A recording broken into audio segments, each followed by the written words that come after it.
This world is so fantastical. After a nap, I woke up and discovered I'd done something completely insane. I had actually made advances on my pillow. And even more bizarrely, my pillow had turned into M1, 8-meter tall handsome guy. Wasn't it forbidden for things to become sentient after the founding of the country? I groggily looked at the guy next to me, who was not only stunningly handsome, but also crying like a tragic little pillow.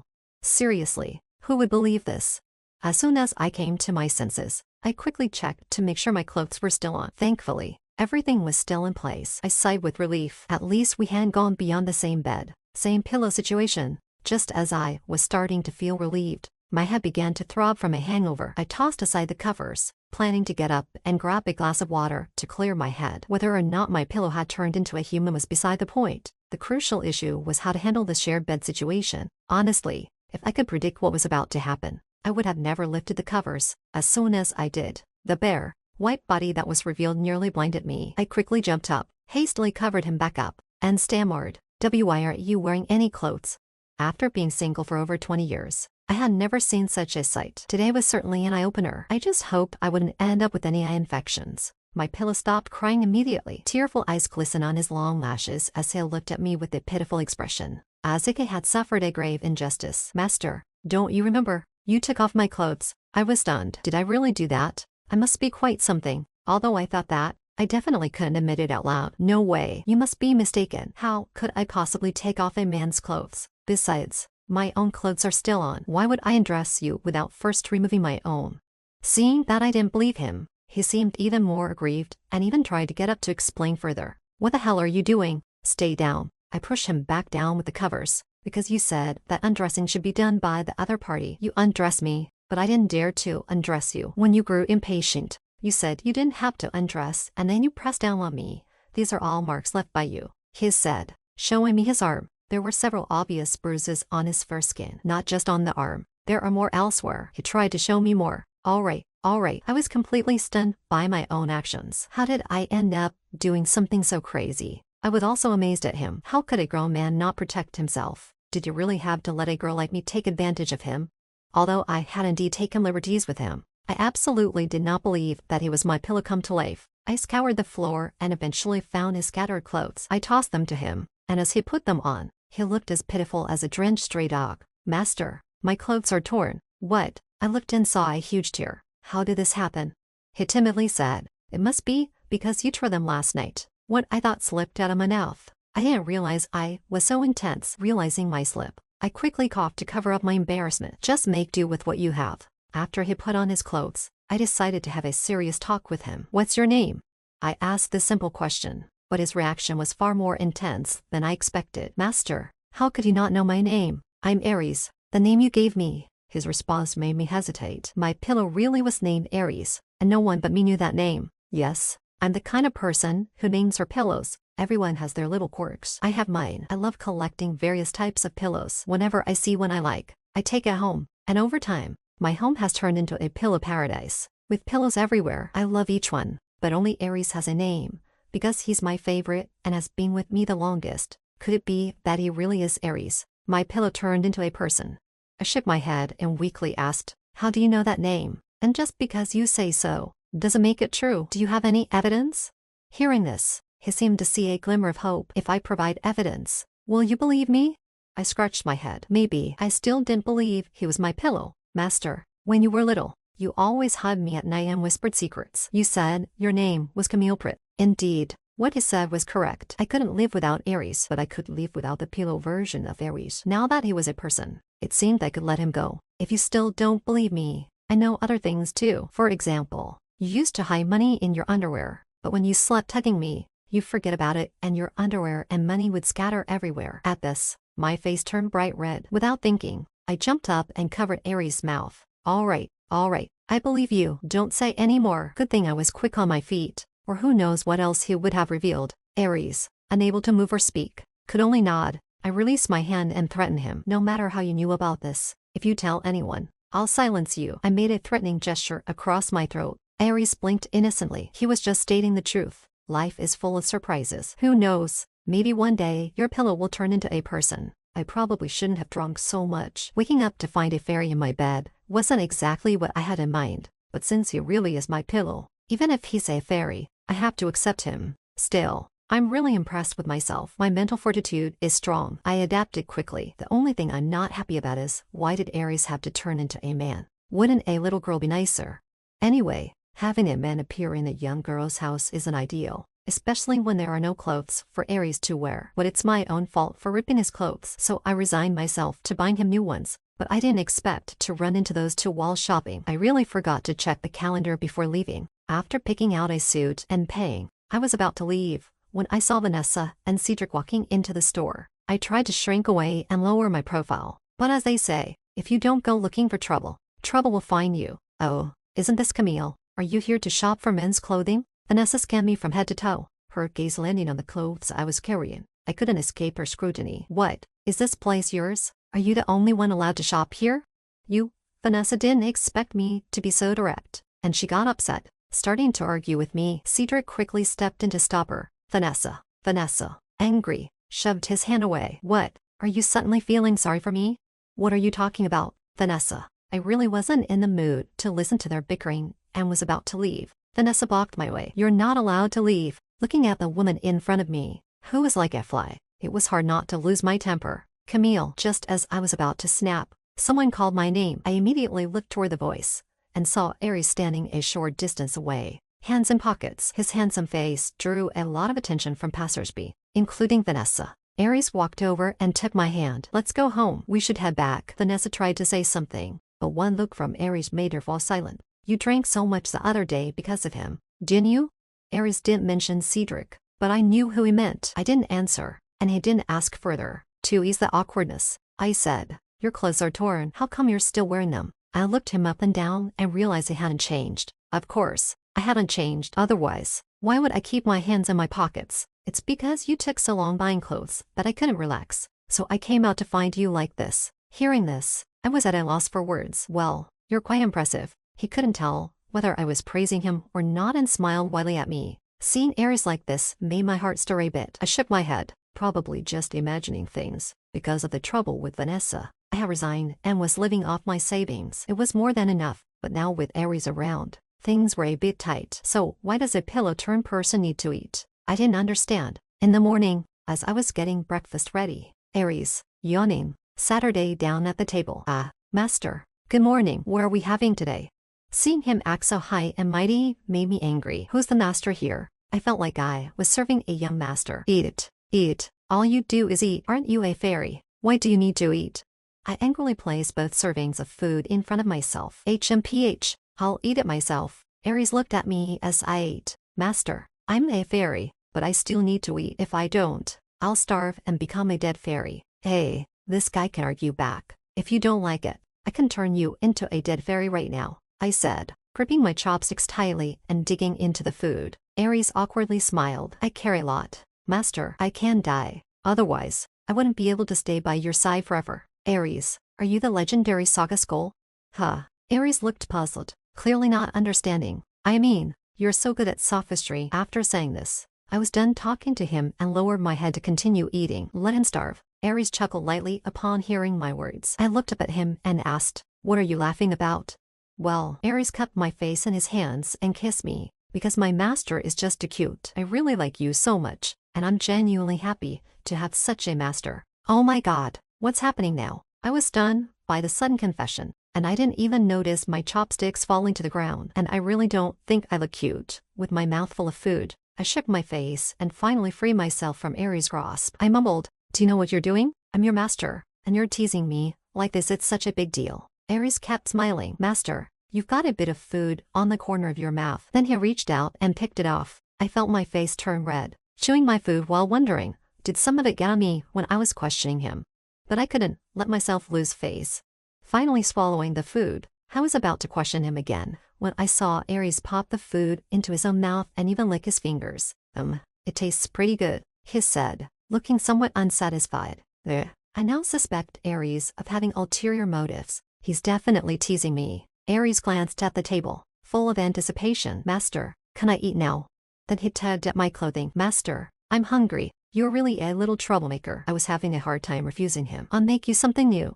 Just wait a moment. Aries grabbed me, pulling the plate towards him. No need for all that hassle. Master, I'll just eat what you left. Are you picky? There might be some drool in it. I wouldn't mind anything from my master, and I actually think the taste is better with a bit of your drool. Aries replied seriously, though he still licked the corner of his mouth, with such a righteous tone. I couldn't find any words to counter him. Fine, if you like it, then go ahead. When there's nothing else to do, Aries would sit on the sofa watching soap operas. I don't understand why a demon like him would enjoy these shows. I don't know where he got these strange ideas from. Even though Aries is a troublesome demon, I never thought of getting rid of him. Although I might struggle a bit to support you, I've never considered abandoning you. As long as you're truly my pillow, I won't abandon you. I Saturday next to him, looking at the boring plot on TV and then at Aries, who skillfully switched channels with the remote. Suddenly, he seemed more human than me. Maybe noticing my gaze, Aries put down the remote and pulled me into his embrace. I didn't react at first. Aries, what are you doing?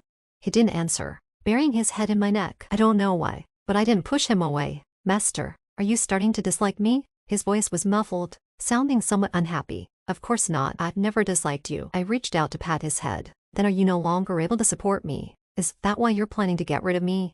I don't know where he got these strange ideas from. Even though Aries is a troublesome demon, I never thought of getting rid of him. Although I might struggle a bit to support you, I've never considered abandoning you. As long as you're truly my pillow, I won't abandon you. Aries seemed to regain his vitality upon hearing my answer. He looked up at me. Master, is that really true? Of course it's true. I'm already looking for a new job. I shouldn't have quit for those two scoundrels. It's okay. Once I find a job, I can continue to support you. I began to regret quitting my job. I was too naive. Love isn't worth as much as having money in hand. Master, I want to help share the burden. I don't want you to be distressed, Aries said earnestly. I laughed, thinking he was just joking. Besides eating, sleeping, and watching soap operas, what could a demon do? As long as he doesn't cause trouble, it's fine. But we really shouldn't crush a child's enthusiasm. So I pretended to ask, all right then, if you want to share the burden, what would you do? Master, you don't know this. I can warm the bed and provide personal bed services so that after a day's work, you can relax, Aries said with a look that clearly said, what do you think? I'm great, right? I knew he was just giving lip service. Wouldn't such personal bed services make me even more tired? Wait a minute, what am I thinking? I'm getting sidetracked. Heh. Aries, let me tell you, after a busy day, just sleeping in bed is enough. No need for any services. Really? But master, don't rush to reject me. We can try it out. I'm very skilled, and I guarantee you won't be disappointed. Let's go. Master, let's go to bed now. There's no need to try it out right now, is there? It's broad daylight. I tried to free myself from his hold, feeling unprepared and not wanting to rush. It's okay, master. Don't be afraid. We can do part of it now and the rest later at night. Aries picked me up and headed towards the bedroom. What? I was stunned. Is it possible to do such things in parts? I've never tried it before, so I don't know. When Aries actually put me down on the bed, I started to panic. I couldn't let myself fall into a demon's hands. Otherwise, my entire reputation would be ruined. I grabbed his collar and pulled him down, pressing him beneath me. Aries, some things can't be rushed. We are proper socialist youths. Aries looked at me in confusion. Master, what are you talking about? I don't understand. Also, master, didn't you forget, I'm a pillow, not a youth. I straddled his waist and held his hands down. Now is not the time for such talks. These issues aren't important. The main thing is, don't go overboard. Aries nodded. I sighed in relief, glad that he was listening to me, but my relief was short-lived. But now, why does it feel like it's me who wants to go overboard? Looking at our positions with me on top, it did feel strange. I awkwardly laughed. Ha ha, I'm not. Don't say that. I let go of Aries' hands, preparing to get off him, but he grabbed my ankles, pulling me back into his embrace. I was so embarrassed I struggled to get free. Don't move, my master. For some reason, I stopped struggling and just looked at him. Good master, he said, then leaned down to kiss my forehead as if praising me. You, master, if you really want to do those things, I won't refuse. I belong to you and will only obey you. I will never refuse you, Aries said seriously. I couldn't describe what I was feeling. My face was burning, and I finally managed to break free from him, running out of the bedroom as if an escape. Who wants to do those things with you? At the moment I closed the door, I turned around and thought I saw his smirking lips. What a mischievous demon. Fuming with embarrassment, I locked Aries in the bedroom, not wanting to see him at all. It was already dark, but I didn't turn on the lights. I sat on the balcony, staring at the dark sky. I used to love sitting in the dark watching the sky. I had no friends except Vanessa. Now, even Vanessa was gone. I never blame her for taking Cedric. It's just a man. Who cares? If she wanted him, She could have just told me, and I would have given him to her. But I don't understand why our years of friendship fell apart just because of a man. I thought for a long time, but couldn't come up with an answer. Feeling a bit bored, I decided to go inside. After turning on the light, I saw Aries sitting on the sofa, staring straight at me with bright eyes. I wasn't surprised at all to see him there after I had locked the door. After all, he's a fairy, and he must know a few minor spells. Are you hungry? I'll go make you something to eat, I asked him as if nothing had happened before. I didn't want him to go hungry, but he didn't say anything. I was puzzled. Isn't he usually interested in meals? Why is today different? I walked over slowly. Aries, what's wrong? Aren't you hungry? He didn't answer, but asked me a question. Master, are you still thinking about him? I was taken aback. I knew who he was talking about, but I didn't understand why he was asking. Perhaps my silence made him misunderstand. Cedric isn't worthy of you. He got together with your friend. Why are you still thinking about him? I wanted to say something, but was interrupted by Aries. Why can't you just look at me? I've been by your side for over 10 years. Even though I'm just a pillow, you once said you liked me the most and would never abandon me. At that time, I vowed to become human for you. But now that the day has finally come, why is your heart only for someone else? I looked at Aries. Tonight, he wasn't as carefree as usual. His eyes were full of sadness, but I knew the reason for his sadness. I walked slowly towards him. Do you even know what you're saying, Aries? Of course I do. I leaned in and lifted his chin. You don't know anything. You're just a troublesome little fairy. In his shock, I gently pressed my lips against his. Why are you jealous of such a foolish man? Aries pulled me into his arms. His lips were red, likely because I had used too much force. I don't like him. Agreeing to his confession was just because I was annoyed by his persistence. I didn't expect his affection to be so cheap, so easily given to someone else. Before I could finish my sentence, he silenced me with his lips. I don't want to hear about other men. One man is enough. Saying this, he pushed me onto the sofa. I had a feeling of what was about to happen, but I didn't want it to be on the sofa. I pushed him away. To the bed. Let's go to the bed. Okay, master. Aries obediently carried me to the bed. I looked into his eyes, his black pupils reflecting only me. Master, are you scared? A little. Then what should we do? I won't give you a chance to escape. In the end, I wrapped my arms around Aries' neck, but I was still pondering a question. Was it me who took advantage of my pillow, or was it my pillow who took advantage of me? Maybe it's a profound question. Profound enough that we explored it all night. And even when we woke up the next day, I still hadn't figured out the answer. I usually wanted to roll into his arms, but accidentally missed. And when I opened my eyes, he was nowhere to be found. Aries, Aries. I called his name loudly with no response. Wrapping myself up, I hurried out of the bedroom to find him. The house was calm, as if it had never existed. If it weren't for the bruises all over my body, I might really believe it was just a dream. Who would believe it if I told them? My pillow turned into a fairy, and it deceived me emotionally as well. I laughed at myself. It was all the same in the end. Looking at the pile of pillows on the floor, I couldn't stop the tears from falling. Camille, Mom and Dad are gone. Don't cry. Look, Mom bought you a pillow. Whenever you miss Mom and Dad, just look at this pillow. When you're scared at night, hug this pillow. Call it Aries. Camille Prit needs Aries. You must always be with me, Aries. The only one who can leave is me, right? People need to start over, and I thought I shouldn't be stuck in the past. While tidying up things at home, I couldn't bear to throw away those pillows. In truth, only Aries gave me a sense of security. Today, I finally realized, though I hated to admit it, that I had fallen in love with a fairy who had turned into a pillow. Indeed, I couldn't live without him. When he was gone, I couldn't even sleep properly. I began to suffer from insomnia night after night, waiting for dawn alone in my sleeplessness. Men and male fairies are no different. They are the same, I thought bitterly. But on a similar night, I once again felt his embrace. I knew it wasn't a dream. How could I dream when I couldn't even sleep? Daydreaming isn't for now, Master. I'm sorry. Actually, I didn't want to cry. I just really wanted to hit him. But for some reason, when I rolled into his arms, I couldn't help but shed tears. After my sadness, I finally remembered to scold him. I grabbed his ear. Well, Aries, where did you go? Do you even care about your master? Disappearing like that. Watch out, or I'll call the police and report you for deceiving a girl. Aries quickly pleaded. I'm sorry, Master. Of course, I care about you. You are the only one in my eyes and heart. Ouch. Master, be gentle. Tell me, where did you go? Actually, Master, I haven't been anywhere. You just couldn't see me. I couldn't maintain my human form for long. That night was a bit intense, so I accidentally lost my physical form. But I've been in this room, always with you. I was stunned. What kind of magical plot is this? So, he had been witnessing all my heartache these days. Aries, what is this nonsense? It was just once, and you lost your form. You're not cut out for this. Aries strongly disagreed with my statement. Master, even though I am a fairy, I'm also a man. How can you say men aren't good enough? He's still arguing. Get out. Go away. I don't want you right now. I push him out, leaning against the door. I said, remember, you're not allowed to come in without permission. If you dare to come in, I really won't want you anymore. Master, you'll have insomnia without me. It's okay. The past few nights have passed. What's one more night?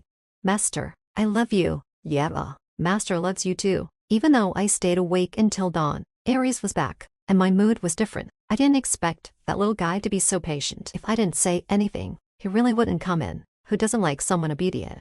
In fact, from the moment he came back, I had already forgiven him, but even though I thought so in my heart, I still couldn't show it immediately. Otherwise, things would really get out of hand. So I held off and didn't let him in, seeing who could hold out longer. Sitting on the sofa, watching the soap operas he used to like, I occasionally checked the clock on the wall, wondering why he hadn't reacted yet. When the doorbell rang, I dashed to the door excitedly, but didn't open it immediately. Now he even learned to knock. I nodded in satisfaction, waited a bit, and then opened the door with some restraint. There was indeed someone outside, but it wasn't the person I was expecting. It was a familiar face, though not one I welcomed. Cedric, what are you doing here? Cedric looked at me in surprise. You. I knew my dark circles were probably too obvious, but I didn't want to say much. What? Are you complaining that I look like a panda? Of course not. My attitude was a bit rude, making Cedric uncomfortable, but discussing things with a scumbag isn't my style. What are you here for? Maybe my reminder helped him remember why I came. Camille, I came to tell you that I broke up with Vanessa. I looked at him calmly, without any sign of emotion. Oh, so what? Why are you telling me this? Cedric took my hand excitedly. I realized I still like you. Don't you like me too? Let's be together. I shook off his hand in disgust. Cedric, you're mistaken. I did have some feelings for you before, but it was far from liking, and I only agreed to your confession because you kept pestering me, and I had no choice. You're lying. If you didn't like me, why would you and Vanessa break up? You only have Vanessa as a friend, Cedric said, not believing it and presenting his so-called evidence. It wasn't me who broke up with her. She chose you and abandoned me for you. Speaking of Vanessa, I still felt some pain. Perhaps friends can never compare to so-called love, but that was her choice. I couldn't change it, only respect and accept it. But, isn't it clear enough? Get out now. Do you think there's no one at home? Cedric tried to say something, but was interrupted. I recognized the voice immediately. Aries stepped in front of me. What else do you want to say? If you're done, get out. I don't want you disturbing my master anymore. Cedric had seen Aries in the mall before. He looked at me. Hey. I hugged Aries' arm. I forgot to introduce you. This is my boyfriend. After I finished speaking, Cedric's eyes lost their light, which was normal, but I didn't expect Aries to freeze up at that moment as well. Once Cedric finally left, I let go of Aries' arm and walked inside. When I looked back, that guy was still standing there, stunned. Aries, what are you doing? Don't you want to come in? It's only been a little while, and you're already looking for someone else. I teased him. Only then did he snap out of it, close the door, and slowly walk towards me. His gaze fixed on me like a wolf's. It made me feel uneasy. What's with that look? Why are you staring at me like that? Master, what did you just say I'm to you? He didn't answer and instead asked his own question. Boyfriend, what else would I say? Do you want me to call you my little pill? I swallowed hard and stumbled over my words. Aries, delighted, came over and lifted me up, spinning me around several times like a child who hadn't grown up. What are you doing? Aries, put me down. I didn't quite understand his sudden mood swing. He stopped, but didn't let me go. No way. I'm not letting go. I'll never let go of my master for the rest of my life. All right. If you're not letting go, then don't, I said, looking at him helplessly. Well then, master, let's go to bed. He said something completely unexpected. I was startled, thinking about the days I wouldn't see him. What kind of sleep are you talking about? Do you want to be insubstantial again? What on earth is going through your little head? You haven't slept in ages. Aren't you tired? Aries sat me down on the bed. I misunderstood again. Aries tucked me in and held me tightly. All right, master, if you want to do something, we'll do it after we wake up. Who wants to do anything? I kicked him lightly. It's okay. I won't be like that anymore. I've resolved that issue. I want to be with you forever. Resolved. When did you fix it? I was curious about this, as it concerns my future happiness. Last night, after you kicked me out, I couldn't just do nothing. Anyway, master, don't worry, I won't leave you in the future. Aries closed his eyes, looking genuinely tired. I decided not to ask any more questions and hugged him back quietly. Aries, I really like you. He opened his eyes and smiled. I know, my dear master. That's it. Just no. Don't Don't you think you should say something too? I was a bit dissatisfied. Alright, master. Don't be unhappy. How about I tell you two secrets? What secrets? Aries leaned close to my ear. Actually, that day, I undressed myself and tore the clothes myself. Even so, you still have to be responsible for me. That's the first secret. The second secret is that even when I was just an ordinary pillow, I liked you already. Actually, Aries can't live without Camille. The last one isn't a secret. It's my promise. This story has come to an end. Please subscribe to the channel to get the latest updates, with a large number of novels updated daily.